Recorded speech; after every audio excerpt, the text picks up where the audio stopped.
dalam mendukung promotif, preventif, dan pencapaian prioritas nasional seperti stunting, imunisasi, TB, dan penyakit tidak menular. Untuk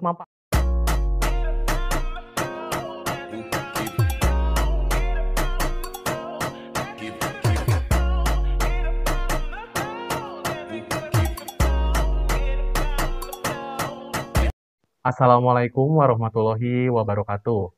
Selamat siang sahabat PMIK, bertemu kembali di Febriansa Project bersama aku Febri. Pada siang hari ini, aku bakal sedikit sharing terkait konsep penyelenggaraan akreditasi di Puskesmas. Sebelumnya, kita pendahuluan dulu. Apa itu akreditasi Puskesmas? Akreditasi Puskesmas adalah penilaian dan pengakuan oleh Kementerian Kesehatan terhadap upaya Puskesmas dalam meningkatkan mutu pelayanan kesehatan sesuai standar akreditasi Puskesmas yang telah ditetapkan Kementerian Kesehatan setelah menerima pembinaan dari Dinas Kesehatan. Sedangkan akreditasi sendiri adalah pengakuan yang diberikan oleh lembaga independen akreditasi yang ditetapkan oleh Menteri setelah memenuhi standar akreditasi PMK nomor 46 tahun 2015. Untuk penyusunan akreditasi sendiri disusun dengan mengacu kepada ketentuan peraturan perundang-undangan melibatkan Puskesmas, Dinas Kesehatan Kabupaten atau Kota, Dinas Provinsi, lintas program, para pakar mutu, dan organisasi profesi tentunya. Manfaat akreditasi Puskesmas sendiri yaitu merupakan perbaikan dalam pelaksanaan pertama, tata kelola upaya kesehatan masyarakat, kedua, tata kelola manajemen, ketiga, tata kelola upaya kesehatan perorangan dalam mendukung promotif, preventif, dan pencapaian prioritas nasional seperti stunting, imunisasi, TB, dan penyakit tidak menular. Untuk manfaat lainnya yaitu meningkatkan individu dan puskesmas dalam memberikan pelayanan terutama promotif, preventif, serta kuratif, dan rehabilitatif. Kedua, meningkatkan pelindungan bagi sumber daya manusia kesehatan, masyarakat, dan lingkungannya, serta puskesmas sebagai institusi. Yang ketiga, manfaat dari akreditasi adalah meningkatkan perbaikan mutu dan keselamatan pasien secara berkelanjutan tentunya. Yang terakhir, meningkatkan tata kelola dan manajemen puskesmas, sehingga bermanfaat terhadap peningkatan program puskesmas sendiri.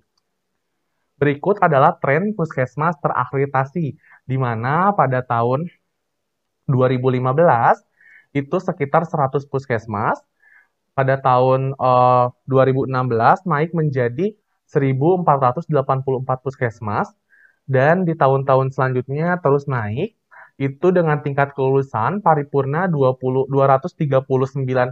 puskesmas 3%, untuk yang utama 1.669 puskesmas atau 18%, untuk yang madya itu 5.068 puskesmas sekitar 55%, dan untuk yang dasar itu 2.177 puskesmas atau sekitar 24%. Tantangan dalam penyelenggaraan akreditasi tentunya pembiayaan pasti dianggap mahal. Kedua, penerapan standar belum menjadi sebuah budaya, di mana persiapan akreditasi dilakukan menjelang survei, penyiapan dokumen, internalisasi standar, dan lainnya pun, sehingga itu sangat menyita waktu teman-teman, dan mempengaruhi pelayanan yang sedang berjalan. Sedangkan untuk pembiayaan, kenapa dianggap mahal adalah kondisi substandar tidak memenuhi persyaratan izin operasional puskesmas seperti yang tertera pada PMK nomor 75 tahun 2014.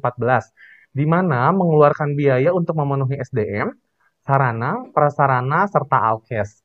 Sebagai penugasan surveyor belum berdasarkan regionalisasi.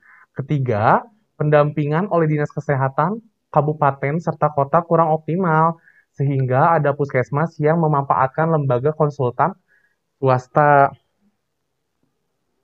Selanjutnya, implementasi standar akreditasi terkesan berfokus pada UKP, dan kurang mendukung perbaikan pelayanan promotif serta preventifnya. Untuk materi selanjutnya, yaitu terkait konsep penyelenggaraan akreditasi puskesmasnya sendiri. Di mana pada tampilan video sekarang itu adalah mekanisme penyelenggaraan akreditasi di FKTV sesuai PMK nomor 46 tahun 2015. Pertama, puskesmas itu melakukan permohonan akreditasi ke dinas kota atau kabupaten setempat.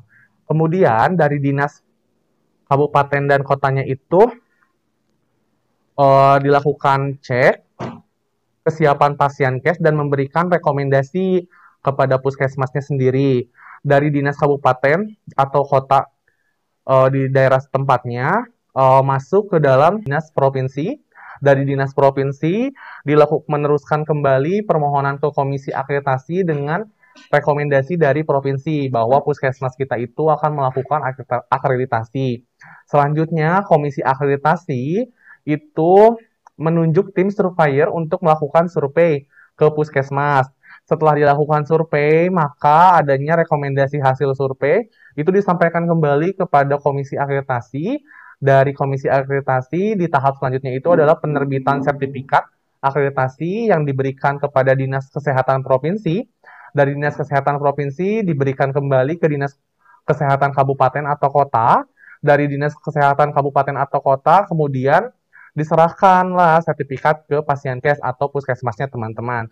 Seperti itu teman-teman. Ini sudah dinomerin ya, jadi ada alurnya. Untuk garis yang merah itu adalah alur ketika akan survei. Untuk garis yang biru itu adalah alur penetapan setelah survei. Seperti itu teman-teman.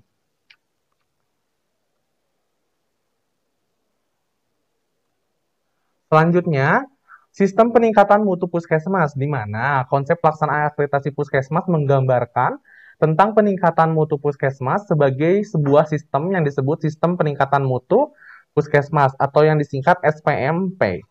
Yang terdiri dari dua subunit, yaitu satu, sistem peningkatan mutu internal puskesmas, kedua, sistem peningkatan mutu eksternal puskesmas atau akreditasi. Untuk selanjutnya, sistem peningkatan mutu internal SPMI merupakan kegiatan sistemik dalam membangun budaya mutu yang difasilitasi oleh tim peningkatan mutu internal puskesmas yang dibentuk oleh Dinas Kesehatan Daerah, Kabupaten, atau Kota.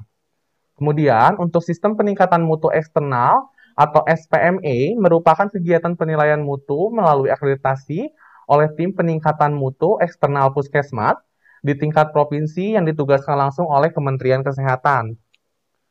Berikut adalah mekanisme penyelenggaraan survei akreditasi di puskesmas. Usulannya.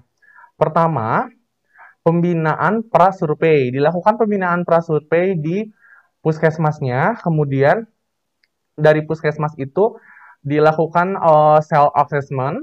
Setelah dilakukan self-assessment itu, kemudian dilakukannya verifikasi ke dinas kota kabupaten, di mana adanya tim PMIP yang terdiri dari dinas kesehatan, surveyor, puskesmas sebagai percontohan. Kemudian dilakukan rekomendasi untuk tahap selanjutnya ke Dinas Kesehatan Provinsi. Dari Dinas Kesehatan Provinsi langsung ke adanya tim PME, yang dimana surveyor yang bernomisili di provinsi. Seperti itu. Dari surveyor ini adanya koordinasi dengan Kementerian Kesehatan.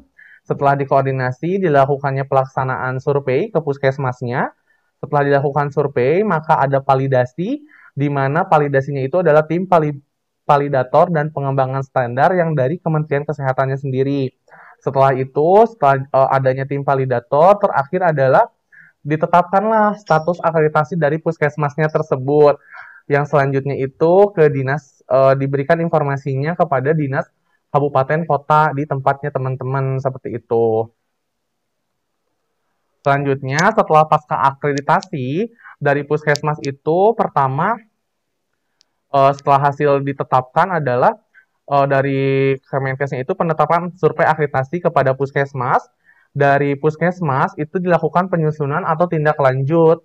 Selanjutnya melaksanakan pengukuran indikator mutu atau yang disingkat jadi IM, melaksanakan pelaporan insiden keselamatan pasien. Dari tahap kedua langsung ke tahap ketiga, yaitu verifikasi kembali ke dinas kota atau kabupaten tempat puskesmasnya sendiri. Dari dinas kota dan kabupatennya itu tim PMIP yang terdiri dari dinas kesehatan, surveyor, puskesmas sebagai percontohan itu melakukan pembinaan progres tingkat lanjut dari pengukuran IM dan pelaporan insiden kesehatan keselamatan pasien ke puskesmas kembali. Kemudian setelah itu adanya rekomendasi dari dinas kesehatan kepada dinas kesehatan provinsi untuk melakukan analisa PPS, kepatuhan IM atau indikator mutu, serta pelaporan KP atau pelaporan kesehatan keselamatan pasien yang dilakukan oleh tim PMEP. Kemudian oleh tim PMEP dilakukan verifikasi tindak lanjut PPS ke puskesmasnya sendiri. Dari situ langsung Dinas Kesehatan Provinsi juga melakukan MONEP atau monitoring evaluasi ke dinas kota dan kabupaten puskesmasnya sendiri seperti itu. Kemudian berikut adalah gambaran penyelenggaraan akreditasi puskesmas dari versi ke versi.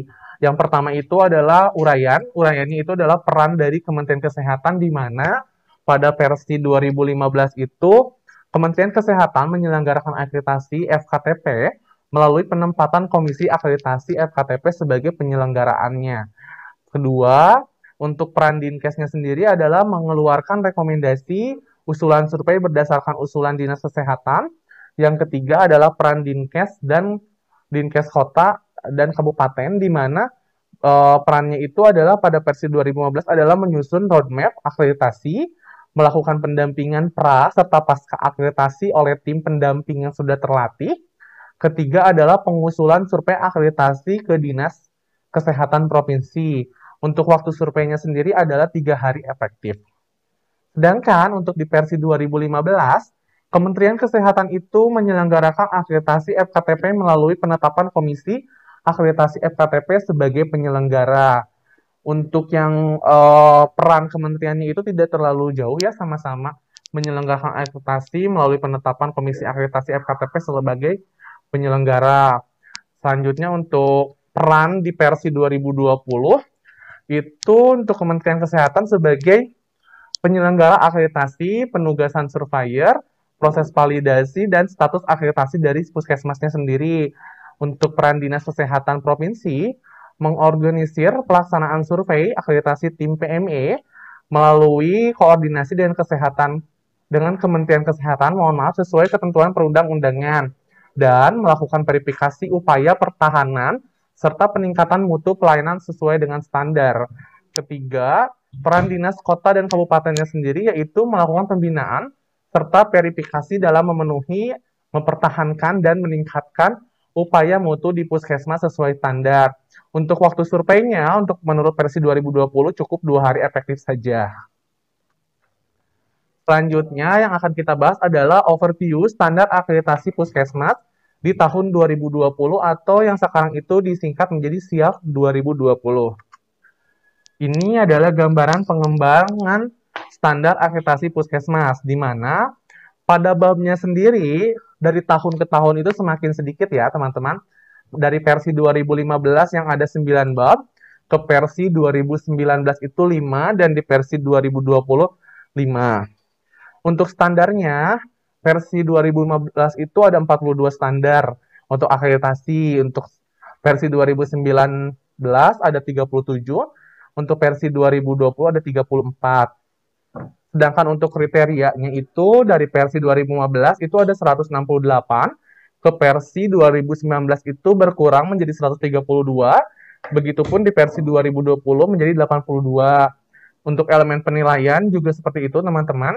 Dari 766 elemen penilaian yang dinilai, di versi 2019 itu berkurang sekitar 200 EP menjadi 500, begitupun di versi terbaru 2020 menjadi 318 EP.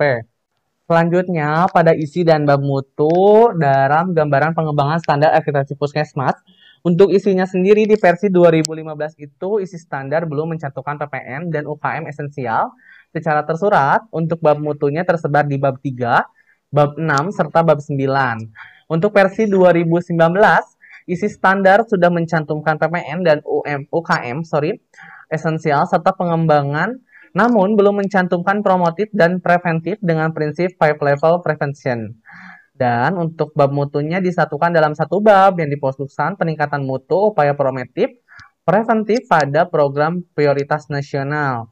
Sedangkan di versi terbaru di 2020, standar akreditasi puskesmas difokuskan pada upaya promotif dan preventif pada program prioritas nasional, di mana pada bab mutunya sendiri disatukan dalam satu bab yang difokuskan pada peningkatan mutu upaya promotif serta preventif pada program prioritas nasional tersebut. Kemudian, Standar akreditasi puskesmas di tahun 2020 itu sekitar ada 6 bab siap 2020, di mana bab pertama KMP, bab kedua UKM, bab ketiga UKPP, bab keempat PPN, bab kelima PMP. Kita uraikan pertama ya teman-teman, dari bab pertama yaitu kepemimpinan manajemen puskesmas pada bab pertama. Standarnya ada 7, kriterianya itu ada 24, dan elemen penilaiannya itu ada 83. Untuk PPN, untuk yang UKM di bab 2 itu standarnya ada 8, kriterianya ada 20, elemen penilaiannya lumayan cukup banyak ya, ada 104. Selanjutnya ada UKPP atau penyelenggaraan upaya kesehatan perseorangan dan penunjang, standarnya itu 9, kriterianya 13, dan elemen penilaiannya itu terdiri dari 48 elemen penilaian. Untuk yang selanjutnya itu program prioritas nasional, di mana standarnya itu ada 5, kriterianya itu 5, penilaiannya itu ada 38, dan yang terakhir adalah peningkatan mutu puskesmas, di mana standarnya hanya 5, kriterianya 18, elemen penilaiannya 41. Berikut adalah contoh gambaran bab 1 kepemimpinan dan manajemen puskesmas, KMP. Standar penilaiannya itu ada 7, dari mulai perencanaan, akses, tata kelola organisasi, terus ketersediaan jumlah, jenis uraian tugas, dokumen, pokoknya ya semuanya. Yang kelima manajemen fasilitas, terus ada lokakarya mini, audit internal, RTM seperti itu, terus ada peran dinas kesehatan, kota atau kabupaten dalam upaya peningkatan mutu akreditasinya sendiri. Lanjut pada bab 2 penyelenggaraan upaya kesehatan masyarakat, di mana pada bab 2 ini itu ada 7 penilaian, ada 7 standarnya, ada 7 standar, di mana dia ada pada perencanaan UKM, akses pelayanan UKM, tata kelola UKM, pembinaan UKM, ada PISPK sama Germas juga masuk ke bab 2 ini, penyelenggaraan UKM esensial, penyelenggaraan UKM pengembangan, sama wasdali dari UKM sendiri. Kriterianya tadi sudah disebutkannya ada 20, untuk EP-nya ada 104. Kemudian untuk bab 3-nya, penyelenggaraan upaya kesehatan perseorangan dan penunjang atau yang disingkat UKPP, untuk standarnya itu ada 9. 9 itu dari mulai standar penyelenggaraan pendaftaran itu sudah termasuk ranah pekerjaan kita, dari mulai pendaftarannya sebagai seorang pereka medis. Yang kedua ada pengkajian, rencana asuhan, pemberi asuhan dilaksanakan secara paripurna. Yang ketiga pelayanan gawat darurat. Yang keempat pelayanan anestesi lokal atau tindakan yang dilakukan di puskesmas. Yang kelima ada terapi gizi. Yang keenam adalah pemulangan serta tindak lanjut dari pasien. Yang ketujuh ada tentang rujukan. Yang kedelapan itu juga masuk ke dalam ranah pekerjaan kita, kompetensi kita sebagai pereka medis, di mana standar 3.8 ini adalah penyelenggaraan reka medis. Kalau dulu itu adalah termasuk di bab 7, kalau saya tidak salah itu di bab 7 dan di bab 8. Bab 7 tentang penyelenggaraan pendaftaran, bab 8 adalah tentang penyelenggaraan reka medis sendiri. Kalau sekarang itu masuk dalam satu bab, dalam bab 3 teman-teman. Ada di bab standar 3.1 dan di standar 3.8. Seperti itu. Selanjutnya, di bab 4, terkait program prioritas nasional atau PPN, itu ada 5 standar, di mana pencegahan dan penurunan stunting. Yang bab poin 2 penurunan AKI atau AKB. Poin 3 peningkatan cakupan mutu, imunisasi. Yang poin 4 penanggulangan TB. Yang kelima mengendalikan penyakit tidak menular atau PTM, serta faktor risikonya. Selanjutnya di bab 5 sendiri untuk peningkatan mutu puskesmas atau PMP, itu ada 5 standar, di mana program yang pertama yaitu program peningkatan mutu termasuk pengukuran indikator mutu. Yang kedua adanya manajemen resiko. Yang ketiga sasaran keselamatan pasien. Yang keempat pelaporan insiden keselamatan pasien. Untuk 5.5 pencegahan pengendalian infeksi atau PPI. Untuk materi selanjutnya yaitu konsep pendekatan akreditasi puskesmas dengan standar dan instrumen akreditasi terbaru di tahun 2020. Itu dari mulai KMP, kepemimpinan dan manajemen puskesmas, itu dilakukan input, di UEKM dan UKPP, itu dilakukan proses dan outputnya adalah PPN dan PMP. Untuk penjelasan KMP, UKM ini ada di bawah ya. Ada KMP itu Kepemimpinan dan Manajemen Puskesmas, dan yang lainnya juga ada di bawah. Terakhir, dukungan IT dalam penyelenggaraan akreditasi melalui Sistem Informasi Akreditasi Terbaru atau yang disingkat SIAP Puskesmas. Dukungan IT itu sangat membantu dalam akreditasi tersebut, teman-teman. Pertama, ini adalah Sistem Informasi Akreditasi FKTP atau yang disingkat menjadi SIAP Puskesmas, di mana menu Puskesmasnya itu terdiri dari aplikasi survei. Aplikasi survei ada 2 profil Puskesmas, ada self-assessment, ada menu keempat adalah surat permohonan survei Puskesmas, yang kelima adalah surat usulan survei kabupaten kota, yang keenam adalah surat rekomendasi dari provinsi, dari sesuai yang tadi dijelaskan pada video awal di slide-slide yang terkait tentang pengajuan ketika Puskesmas akan dilakukan akreditasi.